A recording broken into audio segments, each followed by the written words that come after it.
pakisuyo po, samahan niyo ako ulit. Talakayin po natin kung ano ang kahulugan ng salitang iglesia. Basahin po natin na sinabi ni Jesus sa Mateo 16:18. Ito po ang sabi, "Sinasabi ko rin sa iyo, ikaw si Pedro, itatayo ko sa batong ito ang kongregasyon ko at hindi ito matatalo ng libingan." Kaya nasan po dyan ang salitang iglesia? Well, ang binasa po kasi natin is New World Translation, kaya ginamit na salitang kongregasyon sa halip na iglesia. Pero ano po ang kaibahan ng salitang iglesia na ginamit naman na ibang bersyon ng Biblia at ng salitang kongregasyon na ginamit naman ng New World Translation? Ang salitang kongregasyon, kung babasahin sa ibang bersyon ng Biblia, ay isinalin din namang simbahan o church na tumutukoy naman sa isang gusali, at ang iba naman ang sabi ay tumutukoy daw ang iglesia sa isang espesipikong relihiyon. Kaya naman ang tekstong nabasa natin ay madalas na pagtalunan at pinag-aagawan po ng maraming relihiyosong grupo sa ngayon. Inaangkin nila na ang kanilang relihiyon o simbahan ang siyang tinutukoy ni Jesus na kanyang itinayo noong 33 CE o 33 kumong panahon. Pero pansinin po ang mga salitang ginamit ng mga sumusunod na salin ng Biblia para sa salitang kongregasyon o iglesia nga sa ibang salin. Ang King James Version ay gumamit po ng salitang church o simbahan sa Tagalog. May nagsasabing ang church ay isang relihiyon, mayroon namang nagsasabi na isa itong simbahan na tumutukoy lamang sa mismong gusali o isang physical na istruktura ng simbahan. Sa Rotherham Version naman ng Biblia, isinalin po ang salitang iglesia o kongregasyon sa salitang assembly. Nang ibig sabihin ay kapulungan ng mga tao o grupo ng mga tao na maaari din namang mga hulugang kongregasyon. Kaya halos synonym lang po sa salitang kongregasyon ang salitang assembly. Samantalang ang Byington Version naman at ang American Standard Version ay pareho pong gumamit na salitang church din naman.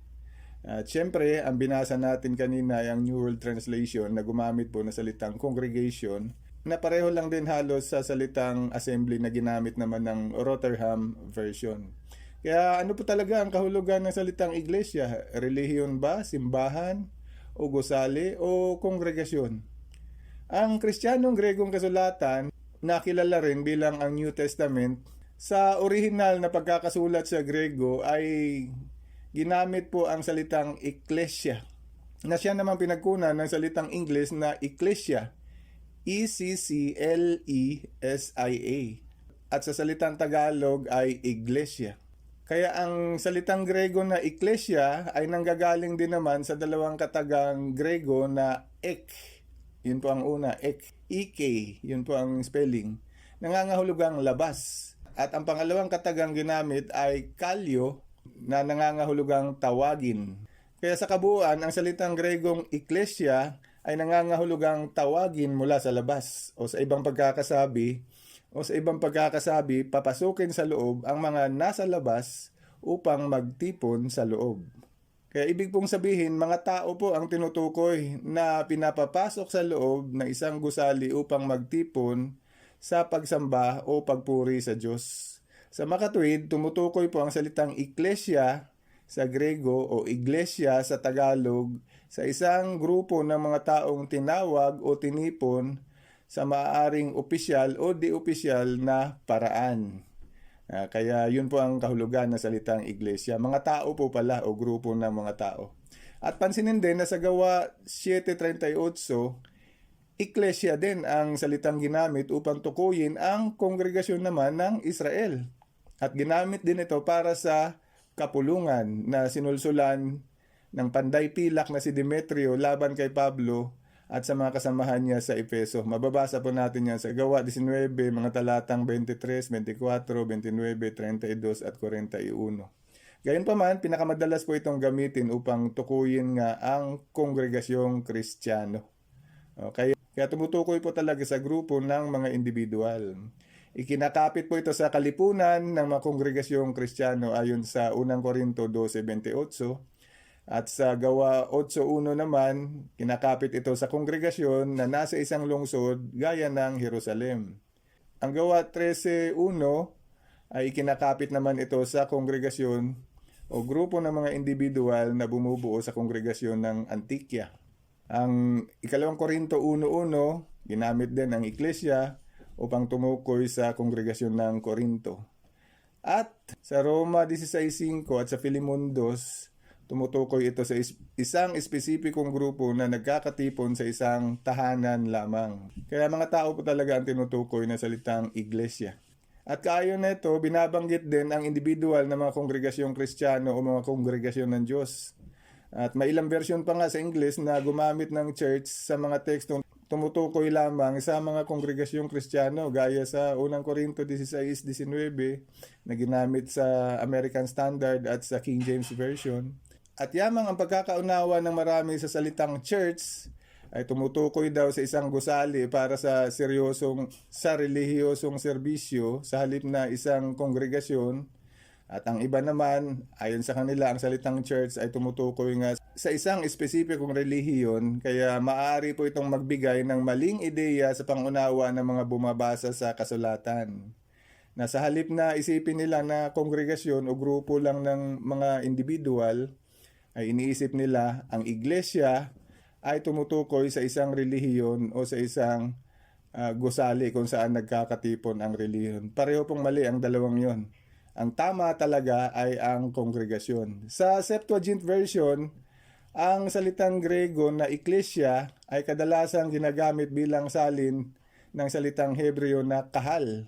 Kaya sa halip na Gregong Ecclesia, ang ginamit ng Septuagint ay kahal, na isang salitang Hebreo naman na tumutukoy lang din sa isang kapulungan o isang kongregasyon o grupo ng mga tao na nagkakatipon.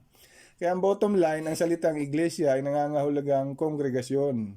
Kaya hindi po yan relihiyon, kundi isang grupo o mga grupo ng iilang individual. Sa Biblia, may mga kongregasyon din na binabanggit tulad ng 7 kongregasyon ayon sa mababasa natin sa Apokalipsis 1:4. Ano po ang 7 kongregasyon? Efeso, Sardis, Pergamo, Smyrna, Laodicea, Thyatira at Philadelphia na mga lalawigan ng distrito ng Asya. At mayroon pang ibang mga kongregasyon o iglesia na mababasa din sa Biblia tulad ng Roma, Filipos, Colosas, Corinto at iba pa. Kaya ang Biblia ay bumabanggit ng maraming mga iglesia o mga kongregasyon na nangangahulugan ng mga grupo ng mga piniling lingkod ng Diyos. At sa kabuuan, tinawag po silang ang Kongregasyong Kristiyano o Kongregasyon ni Jesus. Pero ang kongregasyon o iglesia na itinayo ni Jesus ay hindi po isang bagong relihiyon, kundi tumutukoy lang po sa Kongregasyong Kristiyano na bahagi lamang ng tunay na relihiyon na kinabibilangan kapwa ni Jesus bilang siyang leader, mga apostoles at iba pang mga tagasunod ni Jesus noong unang siglo, at ng mga patriarkang lingkod ng Diyos gaya ni Abel, Enoch, Noe, Abraham, Isaac, Jacob, Moises, David, at kasama na rin siyempre ang lahat ng mga modernong lingkod ng Diyos sa panahon natin sa ngayon. Pag-isipan po ito.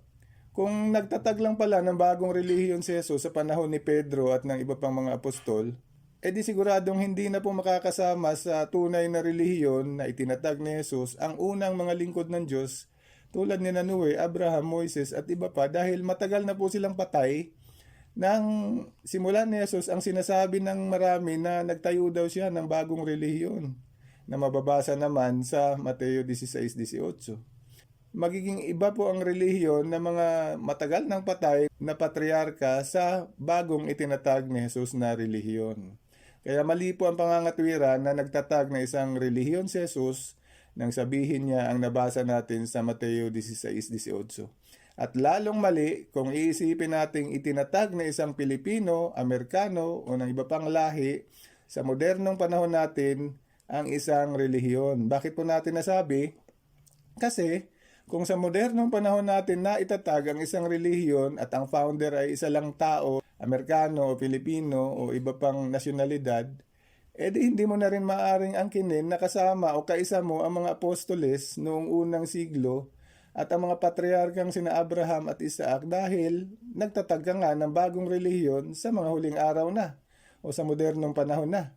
O kaya ang bagong relihiyon na itinatag ng mga tao sa mga huling araw ay siguradong hindi po maaaring mag-angkin na si Jesus ang tagapagtayo o tagapagtatag. Hanggang pag-aangkin lang din naman ang mga grupo na ito. Ang nakalimutan nila ay ang istriktong pagsunod sa mga turo at tagubilin ni Jesus may kinalaman sa politika, idolatria, at iba pang bahagi ng huwad na pagsamba. Kaya masasabing pagpapaimbabaw lang ang pag-aangkin kung malalabag mo rin ang mga turo na sinimulan ni Jesus. Pero ano talaga ang tunay na relihiyon na itinatag kapwa ni Jehovah at ni Jesus? Magkasama po dapat si Jehovah at si Jesus. Kasi si Jehovah ang sinasamba ng tunay na relihiyon at si Jesus naman ang ginamit ni Jehovah upang magtatag ng nasabing relihiyon hindi lang sa langit kundi sa lupa. Pag-isipan din po ito, kung ang 7 kongregasyon o iglesia ng Apokalipsis ay relihiyon pala gaya ng inaakala ng iba, ibig sabihin sa Apokalipsis pa lang, meron ng inaaring 7 relihiyon ang Diyos. Kaya hindi po iisa ang tunay na relihiyon. Magiging 7 tunay na relihiyon po sa Apokalipsis pa lang. Paano na kung isasama pa natin ang ibang binanggit na iglesia o kongregasyon na mababasa sa ibang bahagi ng Biblia, di napakarami po ng tunay na relihiyon na itinatag ni Jesus.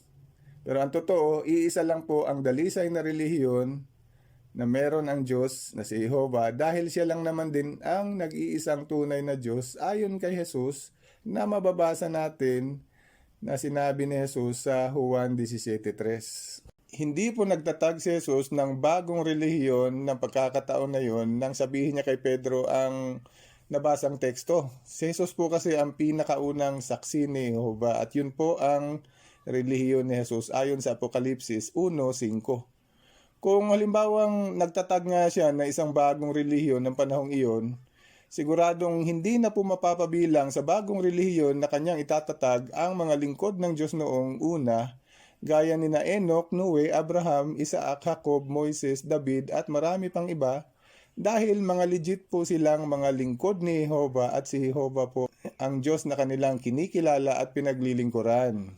Sinabi ni Jehovah mismo kay Moises ayon sa Exodo 3:6, "Ako ang Diyos ng iyong ama, ang Diyos ni Abraham, ang Diyos ni Isaac at ang Diyos ni Jacob." Kaya siguradong mas pipiliin nila Abraham, Isaac, Jacob at Moises na manatiling tapat kay Jehovah kung sakaling titiwalag nga si Jesus sa pagsamba niya kay Jehovah. Hindi na rin sasamba si Jesus kay Jehovah kung magtatatag siya ng bagong sulpot na relihiyon sa ngayon dahil hindi naman sumasamba kay Jehovah ang mga bagong relihiyon na nag-aangkin na sila ang itinatag ni Jesus. Si Jesus na po ang kanilang sinasamba.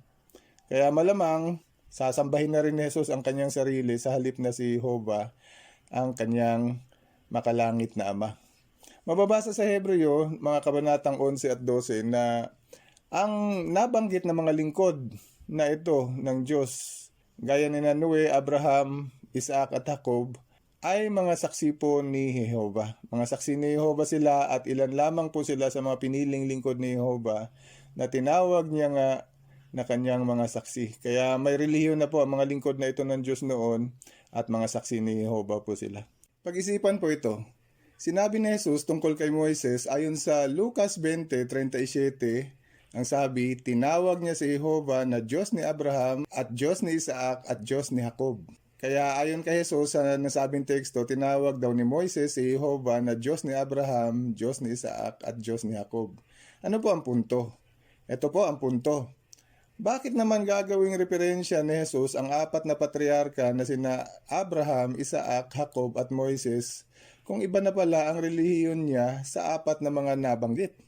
Bakit niya pa babanggitin si Jehovah na Diyos ng 4 na patriarka kung si Jesus na pala ang bagong Diyos na dapat sambahin gaya na sinasabi ng mga relihiyosong grupo na nag-aangkin na kanyang itinatag? Ang pinakaunang relihiyon sa buong universo ay ang mga saksi ni Jehovah at si Jesus po ang sinasabing panganay sa lahat ng nilalang ng Diyos ay ang pinakaunang saksi ni Jehovah ayon naman sa Apokalipsis 3:14.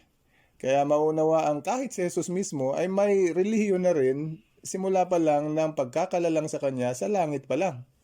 Kaya malabo pong mangyaring titiwalag siya sa kanyang nakamulatang relihiyon Dahil sinasabi nga ng teksto na si Jesus ay ang saksing tapat at totoo. Kaya loyal po si Jesus sa kanyang pagiging saksi ni Jehovah at loyal po siya sa kanyang ama na si Jehovah. At dahil nga siya ang pinakaunang sumamba sa kanyang ama na si Jehovah, kaya sa diwa masasabing si Jesus po ang nagtatag ng pinakaunang tunay na relihiyon ng mga saksi ni Jehovah. Ang tunay na relihiyon ay walang ibang sinasamba ayon kay Jesus mismo sa Juan 4:22 hanggang 24, kundi si Jehovah lamang. At inamin mismo ni Jesus sa talatang 22 ang nabanggit na teksto na isa nga siya sa mga sumasamba sa kanyang Diyos at Ama na si Jehovah. Kaya paano masasabing nagtatag si Jesus na isang bagong relihiyon na si Jesus din naman mismo ang sinasamba? Gayong si Jesus mismo ay isang tapat na mananamba ng kanyang ama. Opo, ang mga relihiyong nag-aangkin na itinatag daw ni Jesus ay si Jesus mismo ang sinasamba. Kaya kung sasambahin ni Jesus ang sarili niya, hindi na po siya matatawag na saksing tapat at totoo. Pero sinabi niya mismo sa Mateo 4:10, si Jehovah na iyong Diyos ang dapat mong sambahin at siya lamang ang dapat mong paglingkuran. Galing po yan mismo sa bibig ni Jesus. Kaya malinaw, isang ang tapat na saksi ni Jehovah si Jesus at siguradong hindi rin naman siya nagtatag ng sekta ng mga saksi ni Jehovah dahil wala pong sekta ang mga saksi ni Jehovah. Maliwanag naman sa sinabi ni Jesus kay Pedro na ang itinatag niya ay ang kanyang kongregasyon at hindi po bagong sekta o bagong relihiyon. Pero ano po ba ang kongregasyon? Ang kongregasyon, bagaman bahagi din naman ng tunay na relihiyon na itinatag ni Jesus, ay tumutukoy lamang po sa grupo ng mga mananamba na may espesyal at espesipikong mga gawain sa loob ng organisasyon ng Diyos. Gaya din naman noon ng panahon ng mga Israelita na may grupo din naman ng mga lingkod ng Diyos na naglilingkod sa Kanya bilang mga saserdote, mga propeta at iba pa na naglilingkod kay Jehovah sa naiibang espesyal na mga pribilehiyo. Mababasa sa Efeso 4:11, ang sabi, ang ilan sa mga taong ibinigay niya ay inatasan niya bilang apostol, ang ilan ay mga propeta, ang ilan bilang ebanghelisador at ang ilan bilang pastol at guro. Kaya yun po ang iilan lamang sa mga espesyal na pribilehiyo na meron sa loob ng tunay na relihiyon, sa loob ng organisasyon ng Diyos. Sino po kung gayon ang kongregasyong tinutukoy ni Jesus na kanyang itinatag at kailan nangyari ang opisyal na pagkakatatag ng kongregasyon ni Jesus? Kung babalikan po natin ang teksto sa Mateo 16:18, sinabi po ni Jesus kay Pedro na itatayo ko sa batong ito ang kongregasyon ko. Nagpapakitang nung panahon na nag-usap si Pedro at si Jesus, pang hinaharap o future tense pa po ang tinutukoy ni Jesus na magiging panahon kung saan itatatag niya ang kanyang kongregasyon. O para mas maunawaan po natin, basahin po natin ang mga pangyayari matapos buhayin muli ng Diyos si Jesus. Basahin po natin ang Gawa 2:32 at 33. Ito po ang sabi, binuhay muli ng Diyos si Jesus at saksi kaming lahat dito.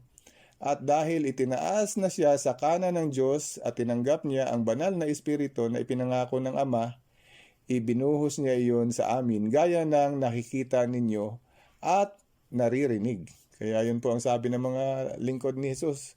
Ibinuhos daw sa kanila ang banal na Espiritu ng Diyos na ibinigay naman ng Diyos kay Jesus. Kaya nangyari po ang pagkakatatag ng kongregasyon ni Jesus nang buhayin siyang muli ni Jehovah, pinaupo siya sa kanyang kanan at ipinagkaloob sa kanya ang ipinangakong patnubay ng banal na Espiritu ng Diyos. Nangyari po ang lahat ng iyon nang ibuhos ni Jesus sa kanyang 120 mga alagad sa lupa ang Espiritong ipinagkaloob ni Jehovah sa kanya noong Pentecostes 33 CE. 3,000 pa po ang nadagdag sa kanilang bilang bumubuo ng bagong pinahiran sa Espiritong Kristiyanong kongregasyon. At lumagana po ang Kristyanismo sa iba pang mga lupain, kaya may nabuo ding mga kongregasyon sa ibang mga lugar gaya ng Corinto, Filipos, Efeso at iba pa. At lahat po ng mga lingkod na nasama sa pagbuhos ni Jesus sa banal na Espiritu ng Diyos at nang maglaon pa ay naging bahagi po ng kongregasyon ng mga pinahiran ng banal na Espiritu ng Diyos. Kaya yun po ang ipinangako ni Jesus kay Pedro at sa iba pang mga alagad na kanyang itatatag na kongregasyon.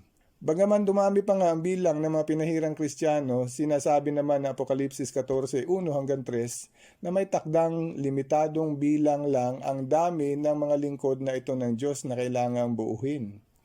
144,000 lamang po sila at sila po ang bumubuo ng bagong Jerusalem ng Diyos, mga ipinanganak na muli, at sila po ang magiging saserdote sa kaharian ng Diyos sa langit na mamamahala sa ibabaw ng lupa sa loob ng 1,000 taon, kung kaya tinawag po silang mga binili mula sa lupa ayon sa Apokalipsis 14:1-3. Dahil sa langit nga po ang kanilang pag-asa na mabuhay.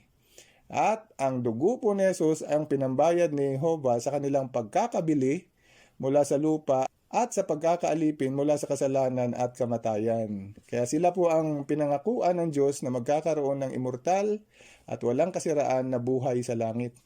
Tinawag sila ni Jesus ayon sa Lucas 12:32 bilang ang munting kawan dahil limitado nga lang ang kanilang bilang kung ihahambing naman sila sa sinasabi na Apokalipsis 7:9 na malaking pulutong na ililigtas din naman ni Jesus ayon sa kanya sa Mateo 5:5 at bibigyan po sila ng pamanang buhay na walang hanggan sa paraisong lupa. Lupa po ang binabanggit sa teksto. Ang mga lingkod naman ng Diyos na namatay bago pa nangyari ang pagbubuhos na ito ng banal na Espiritu ng Diyos ay tinawag ni Jesus noon na mga ibang tupa na hindi kasama sa kawan ng mga pinahirang Kristiyano. Sinabi ni Jesus sa Juan 16, at mayroon akong ibang mga tupa na hindi sa kulungang ito. Kailangan ko rin silang akayin at makikinig sila sa tinig ko at sila ay magiging isang kawan sa ilalim ng iisang pastol. Kaya kasama po sa mga ibang tupa na sinasabi ni Jesus sina Noe, Abraham, Moises at iba pang mga lingkod ni Jehovah noon. Bago pa bumaba si Jesus sa lupa, yamang sinabi ni Jehovah ayon sa Kolosas 1:16 na ang lahat ng iba pang bagay ay nilalang sa pamamagitan niya at para sa kanya. Kaya para kay Jesus po ang lahat ng mga lingkod ni Jehovah. At pag-aari na rin ni Jesus ang mga nasabing lingkod ng Diyos na iyon kahit hindi pa po sila napasama sa mga binili ng dugo ni Jesus, pero kasama po sila sa mga tinubos naman ng dugo ni Jesus upang magkaroon ng buhay na walang hanggan. Kaya meron pong pagkakaiba pag sinabing binili ng dugo ni Jesus at ang tinubos ng dugo ni Jesus. Siyempre kasama po sa tinubos pa rin ang mga pinahiran, pero sila lamang po ang sinasabing binili ng dugo ni Jesus dahil sila lamang po ang aakyat sa langit. Kaya po sinabing binili sila mula sa lupa. At siyempre dahil 144,000 nga lang ang kailangang mabuo upang maging miyembro ng mga pinahirang Kristiyano, ang karamihan sa mga Kristiyano pa rin na lingkod ni Jesus noon at sa kasalukuyan ay magiging bahagi na po ng mga ibang tupa ng malaking pulutong na mabubuhay sa hinaharap sa nilinis na paraisong lupa at hindi na rin sila magkakasakit, hindi na rin sila tatanda at hindi na rin sila mamamatay, kaya may buhay na walang hanggan din po sila. Ang malaking pulutong na mabubuhay sa paraisong lupa sa hinaharap, sila naman po ang pangangasiwaan ng mga pinahirang Kristiyano na mabubuhay sa langit bilang mga hari at saserdoteng kasama ni Jesus sa kanyang pamamahala sa kaharian ng Diyos. Malabo rin po ang ginagawang pag-aangkin ng mga relihiyon na ito na sila ang relihiyon na itinatag ni Jesus, yamang hindi po nakikisangkot sa politika si Jesus at ang kanyang mga tagasunod. At hindi rin sila nagturo ng mga huwad na doktrina gaya ng walang hanggang pagpapahirap ng Diyos ng mga tao sa impyerno. Hindi din nagturo si Jesus ng pakikialam sa mga digmaan. At higit sa lahat, makikilala daw ng lahat ang kanyang tunay na mga tagasunod sa pamamagitan ng kanilang mga bunga. Ano po ang bunga? Mabuting bunga ang sabi ni Jesus ayon sa Mateo 7:17 at 18. Siya daw kasi ang mabuting puno at inaasahan niya ang tunay na mga tagasunod niya ay dapat na umiwas sa mga huwad na turo gaya ng mga nabanggit na at nagtataguyod din naman ng malinis na pagsamba kay Jehovah lamang. Umiiwas din sa mga bisyo, ang tunay na mga lingkod ng Diyos gaya ng paggamit ng droga at ng tabako at ng iba pang nakaka-addict na mga substansya, kung papaanong dapat silang umiwas sa politika at digmaan. At syempre, nangangaral din ng mabuting balita ng kaharian ng Diyos sa buong tinatahan ng lupa ang tunay na mga alagad ni Jesus, gaya ng iniutos niya mismo sa Mateo 24:14. Pero nakakalungkot po, ang mga nag-aangking sila ang tunay na relihiyon na itinatag ni Jesus ay hindi po kailanman sinubok na mangaral kahit sa bahay-bahay man lang. Pero ang tunay na relihiyon, ang mga saksi ni Jehovah, ay nagagampanan po ang lahat ng mga inaasahan ni Jesus sa kanila. Nakita po sa kanila ang mabuting bunga na inaasahan ni Jesus.